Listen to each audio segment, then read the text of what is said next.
L'intergruppo parlamentare sviluppo locale fa tappa ad Agrigento per parlare della programmazione 2014-2020. Abbiamo iniziato soprattutto a spiegare agli operatori nella giornata di oggi, agli amministratori e ordini professionali e anche imprese, esattamente dove sono i soldi, come si possono utilizzare e i tempi,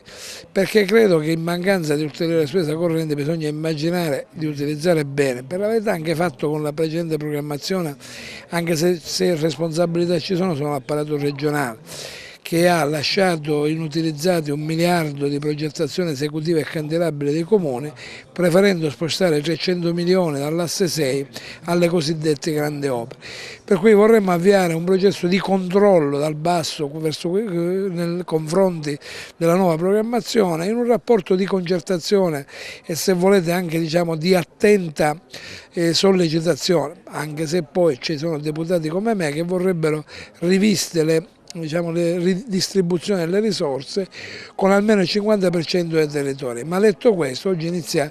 questa presentazione, non abbiamo altra ambizione che questa, ma anche di fare incontrare gli operatori e probabilmente di riprendere una speranza che sta negli agricoltori, negli operatori del turismo e negli altri settori che in questa provincia, anche con fatica, però sono gli unici settori che producono. Oggi abbiamo questa giornata organizzata dall'Assemblea, ho avuto il piacere di essere invitata dall'onorevole Panepinto per far capire, far conoscere quali sono le intenzioni della Regione per il futuro immediato, e quando parlo della Regione non parlo delle intenzioni evidentemente del singolo, ma parlo delle intenzioni degli strumenti che la Regione mette a disposizione degli agricoltori, degli imprenditori, del territorio in generale, sulle esigenze dagli stessi manifestate.